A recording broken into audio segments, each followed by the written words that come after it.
Hello and welcome to SKB Shots. WPL నిన్న fairly one-sided encounter where Gujarat Giants కి ఎటువంటి అవకాశం కూడా ఢిల్లీ క్యాపిటల్స్ ఇవ్వలేదు. చాలా గ్యాప్ తర్వాత ఆడుతున్నారు Gujarat Giants in fact, but Delhi Capitals గెలవడం, తొందరగా గెలవడం, కొంచెం నెట్ ని మెరుగుపరచుకోవడం, టాప్ ఆఫ్ ద టేబుల్ లో ఉండడం అనేది జరిగింది. బట్ ఇవాళ UP warriors and Mumbai Indians match కూడా ఉంది. సో నిన్నటి మ్యాచ్ గురించి, ఇవాళ మ్యాచ్ గురించి మాట్లాడుకుందాం. And let's get started. Firstly ఎప్పుడు చెప్పేది ఏంటంటే కనుక డీసీకి ఉన్న బౌలింగ్ అటాక్ అనేది ఈ యొక్క డబ్ల్యూపీఎల్లోనే ది స్ట్రాంగెస్ట్ బౌలింగ్ అటాక్ అనేది నా ఫీలింగ్. అది నిన్న మ్యాచ్ అయిపోయిన తర్వాత జీజీ కెప్టెన్ యాష్ గార్డ్నర్ కూడా అడ్మిట్ చేసింది. ఎందుకు అంటే if you look at their bowling attack, Marizanne Kapp అసలు వేరే లెవెల్ మ్యాచ్ ఉంది సౌత్ ఆఫ్రికాకి. శిఖా పాండే డబ్ల్యూపీఎల్లో ఇండియా తరఫు నుంచి హైయెస్ట్ వికెట్ టేకర్, అలాగే one of the most economical bowlers. తర్వాత టిటా సాధు కూడా ఇంటర్నేషనల్ ఆడింది, తను ఆడకుండా అయితే లేదు అక్కడ. And then you also have వాళ్ళకి అనబుల్ సదర్లాండ్ వంటి ఇలాంటి బౌలర్స్ ఉన్నారు వాళ్ళకి, ఎస్ జానసన్ లాంటి వాళ్ళు బౌలర్స్ ఉన్నారు వాళ్ళకి. సో అంటే ఒక ఆస్పెక్ట్ ఆఫ్ వాళ్ళ బౌలింగ్ చూసుకుంటే కనుక చాలా పకడ్బందీగా ప్లాన్ చేసి ఆప్షన్లో కొనుక్కున్నారు ఆ bowling attack. And then of course రకరకాల బౌలర్స్ కావాలంటే స్పిన్నింగ్ ఆప్షన్స్ కూడా వాళ్ళకి చాలానే ఉన్నాయి. అది నిన్న ఎంత అద్భుతంగా ఉపయోగపడింది అంటే అంత అద్భుతంగా ఉపయోగపడింది. ఎస్పెషలీ 2 ఓవర్లలో 2 వికెట్స్ పడ్డాయి. మారిజాన్ కాప్ ఫస్ట్ వేసి 2 వికెట్లు తీసింది, అదే శిఖా పాండే కూడా 2 వికెట్లు తీసింది. అండ్ ఆ 4 wickets within power play పడిపోవడంతో గుజరాత్ జైంట్స్ ఎటువంటి ఆన్సర్ లేకుండా పోయింది. Titas Sadhu came in place of Arundhati కూడా ఉంటుంటే she also played international cricket. So she has played, తను లేదు, వాళ్ళ టిటాస్ తీసుకొచ్చారు, తను వచ్చి యాష్ గార్డ్నర్ వికెట్ తీసింది bowled. So these are certain things where Delhi Capitals ఆ ఫోకస్ అనేది చాలా రైట్గా పెట్టుకోవాల్సిన అవసరం ఉంది. ఒక్కసారిగా యాష్ గార్డ్నర్ వికెట్ పడిన తర్వాత పెద్దగా అవకాశాలు ఏం కనిపించలే. ఇంకా అయిపోయిందిలే, 100 కొట్టినా కూడా ఎక్కువ, వీళ్ళు 100 కూడా కొట్టరు అనుకుంటున్న సమయంలో భారతి వచ్చి చాలా బాగా ఆడింది. దట్ 40 రన్స్ అనేది తనకు అవకాశం రాలేదు, అవకాశం వచ్చినప్పుడు ఎంత అద్భుతంగా ఆడిందో చూసాం. అండ్ యాష్ గార్డ్నర్ తను అక్నాలెడ్జ్ కూడా చేసింది, దట్ లేదు చాలా టాలెంట్ ఉంది, ఇలాంటి వాళ్ళు ఉండాలి, ఇలాంటి వాళ్ళు ఆడాలని చెప్పేసి. దీని దీన్ని కొంతవరకు కాంట్రిబ్యూట్ చేసింది. బట్ యాష్ గార్డ్నర్ కాంట్రిబ్యూట్ చేయకపోతే ఇబ్బందులు చాలా సివియర్గా కనిపిస్తున్నాయి గుజరాత్ జైంట్స్. లారా వుల్ఫర్ట్ వద్దనుకున్నారు టీంలో, and Ben మూనీ also did not perform. తర్వాత ఎవరు కూడా పర్ఫామ్ చేయాలి. అండ్ ఆ 127 టార్గెట్ అనేది బేసిక్లీ ఇట్ ఇస్ అసలు అదొక చిన్నస్వామిలో అదొక డిఫెండబుల్ టార్గెటే కాదు. అలాంటిది they had to put there best foot forward. ఒకవేళ ఢిల్లీ క్యాపిటల్స్ నెట్టాలి అంటే మెగ్లానింగ్ అవుట్ అయింది, మళ్ళీ ఇన్కమింగ్ డెలివరీకి అవుట్ అయింది. ఇది ఫస్ట్ టైం కాదు, అండ్ ప్రాబ్లీ ఇది లాస్ట్ టైం కూడా కాదు. తన ఇన్కమింగ్ డెలివరీస్కి అవుట్ అవుతుంది, అద్భుతమైన ఇన్కమింగ్ డెలివరీస్ పడ్డాయి దానికి. అండ్ అలా ఆ డెలివరీకి అవుట్ అయిపోవడంతో కొంచెం ఫ్రస్ట్రేషన్ కూడా కనిపించింది, మళ్ళీ ఇలాగే ఎట్లా అవుట్ అవుతున్నాను అని. అండ్ దెన్ మీరు 1 డౌన్ చూసుకుంటే కనుక యుజానసన్ వెళ్ళింది, అదొక అద్భుతమైన సర్ప్రైజ్ అని తనే చెప్పింది. అండ్ వెళ్ళడం, షఫాలి వర్మ చాలా బాగా ఆడడం. షఫాలి 44 of 27 అలా అవుట్ అయిన విధానానికి మాత్రం చాలా కోపం వచ్చి ఉంటుంది దానికి. అది డబ్ల్యూవి రామన్ చాలా అద్భుతమైన విశ్లేషణ చేశారు షఫాలి వర్మ గురించి, ముందు కూడా చేశారు, నిన్న కూడా చేశారు. ఆయన ఏమన్నారంటే షఫాలి ఎంత ఎక్సైటింగ్గా కనిపిస్తుందో ఆడుతుండడానికి, అంతే ఎగ్జాస్పరేట్ అండ్ అంతే కోపం కూడా కలిగిస్తుంది అవుట్ అయినప్పుడు. అసలు ఏంది ఇది షాటా అన్నట్టు ఫీలింగ్ అనేది కలిగిస్తుంది షఫాలి వర్మ అవుట్ అయినప్పుడు అని. But she was also disappointed, ఎందుకంటే game was set for her. హాయిగా ఫినిష్ చేసి నాట్అవుట్గా ఉండి మంచి స్కోర్ సాధించడానికి అవకాశం ఉండింది. ఎట్ అనేది స్టార్ట్ గాన్ ఇన్ మెయిన్ లాగా.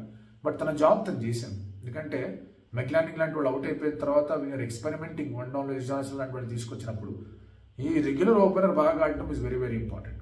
అది షఫాలి చేసింది, అండ్ దానివల్ల ఆ పార్ట్నర్షిప్ అనేది వచ్చింది. ఆ తర్వాత Jemimah Rodrigues could have stayed and finish the game. తను అవుట్ అయిపోయింది, ఇంకో వికెట్ పడింది, Marizanne Kapp had to come in. Kapp and అలాగే యుజానసన్ ఫినిష్ చేశారు. ఎక్కడ కూడా అవకాశం అనేది ఇవ్వలేదు, చాలా తొందరగా ముగించేశారు. ఆల్లో వికెట్లు పడినా కూడా ఇంకా టూ లేట్ అయిపోయింది అది గుజరాత్ జైంట్స్కి. And Delhi capitals are happy.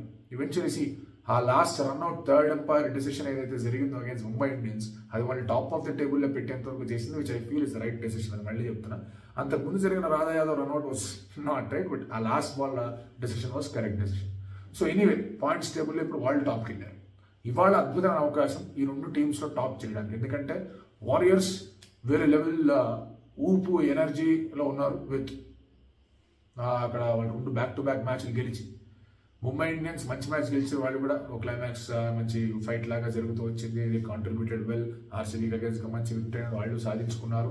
So వాళ్ళు కూడా టాప్ ఆఫ్ ద టేబుల్కి వెళ్దాం అనుకుంటారు. అండ్ వీళ్ళిద్దరి మధ్య clash is a very good clash లాగా కనిపిస్తుంది. అఫ్ కోర్స్ ముంబైకి ఉన్న అడ్వాంటేజ్ ముంబైకి ఉన్నాయి విత్ ఆ సెటప్ షబ్నమ్ ఇస్మాయిల్ దగ్గర నుంచి, తర్వాత హెలీ మాథ్యూస్ దగ్గర నుంచి, అమేలియా కర్ అండ్ అమన్జోత్, హర్మన్ప్రీత్ చాలా బాగా ఆడుతూ ఉండడం వాళ్ళకి దే జస్ట్ నీడ్ సమ్ కొంచెం టాప్ ఆర్డర్ బ్యాట్ కాంట్రిబ్యూషన్స్ రావాలి హెలీ మాథ్యూస్ దగ్గర నుంచి.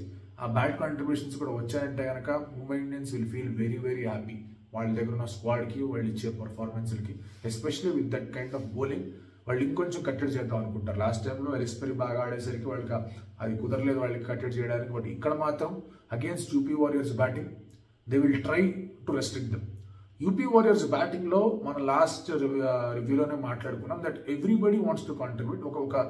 ఒక T20 టెంప్లెట్ అంటే మనం 40లు 50లు 60లు కొట్టక్కర్లా, క్విక్ ఫైర్ 20s ఒక 5-6 కొట్టారంటే మిగతా వాళ్ళు చిన్న చిన్న చిప్పింగ్స్తో కాంట్రిబ్యూషన్స్తో ఒక 160-170 స్కోర్ దాకా తీసుకెళ్ళగలం.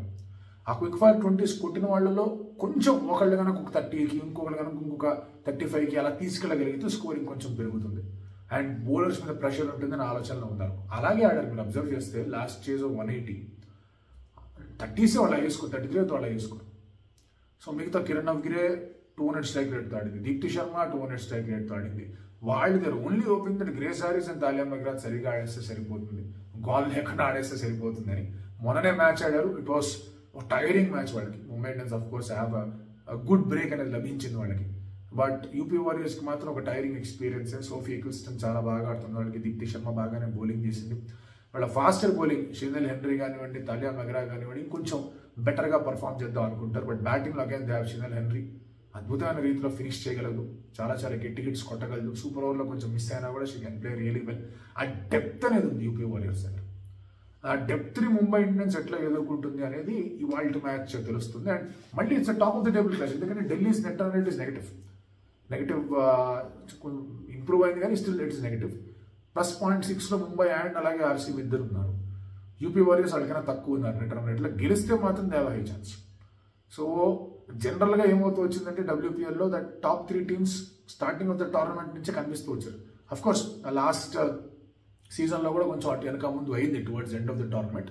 బట్ ఇక్కడ మాత్రం యూపీ వారియర్స్ జీజీ ఇంకా అయిపోయింది పరిస్థితి అనుకుంటున్న టైంలో యూపీ వారియర్స్ రేస్ అయ్యారు. సో ఆ యూపీ వారియర్స్ ఫస్ట్ 2 మ్యాచ్లు ఓడిపోయిన తర్వాత వాళ్ళు ఆడిన విధానం వాజ్ వెరీ వెరీ గుడ్. అది ఢిల్లీని అండ్ ఆర్సీబీని ఓడించి వచ్చారు టాప్ 2 స్క్వాడ్స్ ప్రస్తుతానికి. సో ముంబైని కూడా ఓడిస్తే కనుక ముంబై 4th వెళ్తుంది. There is good pressure on Mumbai ఉంటుంది అప్పుడు. బట్ యూపీ వారియర్స్ ముంబై మీద గెలవడం అనేది it's a very very very uphill task. ఏ విధంగా అయితే ఆర్సీబీకి అగేన్స్ట్గా బ్యాటింగ్ క్లిక్ అయిందో అంతకన్నా బెటర్గా బౌలింగ్ క్లిక్ అవ్వాల్సిన అవసరం ఉంది. జానసన్ సోఫీ ఎకిల్స్టన్ కానివ్వండి, ఆ తర్వాత తాలియా మెగ్రా కానివ్వండి కొంచెం బెటర్గా కాంట్రిబ్యూట్ చేయాలి. గ్రేస్ హారిస్ బౌలింగ్లో బాగానే కాంట్రిబ్యూట్ చేస్తుంది. సో ఇలాంటి స్పిన్నింగ్ ఆప్షన్స్ ఉన్నాయి కాబట్టి ఇట్ బికమ్స్ ఇంట్రెస్టింగ్. సో చూద్దాం ఇవాళ WPL మ్యాచ్ అనేది ఎలా ఉండబోతుందో మీరు అనుకుంటున్నారు.